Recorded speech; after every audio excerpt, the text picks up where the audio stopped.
ఆధునిక కాలంలో నాగరిక సమాజంలో చాలా మంది జీవితాలు బావిలో కప్పల్లాగా తయారైపోయాయి.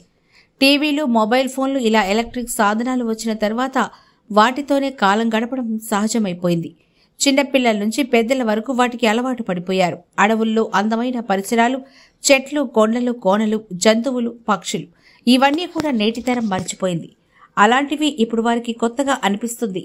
ఈ అందమైన పువ్వును చూడండి, దీని పేరు అల్లి పువ్వు లేదా లోకండి పువ్వు లేదా అంజనీ పువ్వు అంటారు.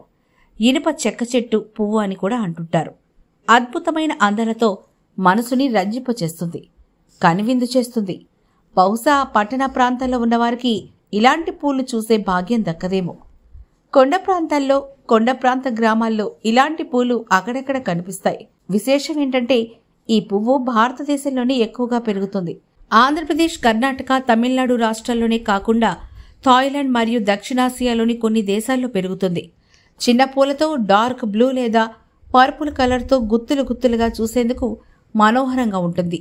ఈ పువ్వు ఆ చెట్టు ఆకులు రాలిపోతున్నప్పుడు ఆకుల కేంద్రకం నుంచి ఇలా గుత్తులు గుత్తులుగా వచ్చి అద్భుతమైన రీతిలో కనువిందు చేస్తాయి. సాధారణంగా ఏప్రిల్ నుంచి జూలై లోపల ఈ చెట్టు పూలు పూసి కళ్ళకు పండుగ చేస్తుంది. ఆయుర్వేదంలో కూడా ఈ చెట్టు బెరడు విస్తృతంగా వైద్యానికి పనికొస్తుందని ఆయుర్వేద శాస్త్రం చెప్తోంది. మూత్ర సంబంధమైన మంట అలాంటి రుగ్మతులకు ఈ అల్లిపూలు ఉపయోగపడతాయట.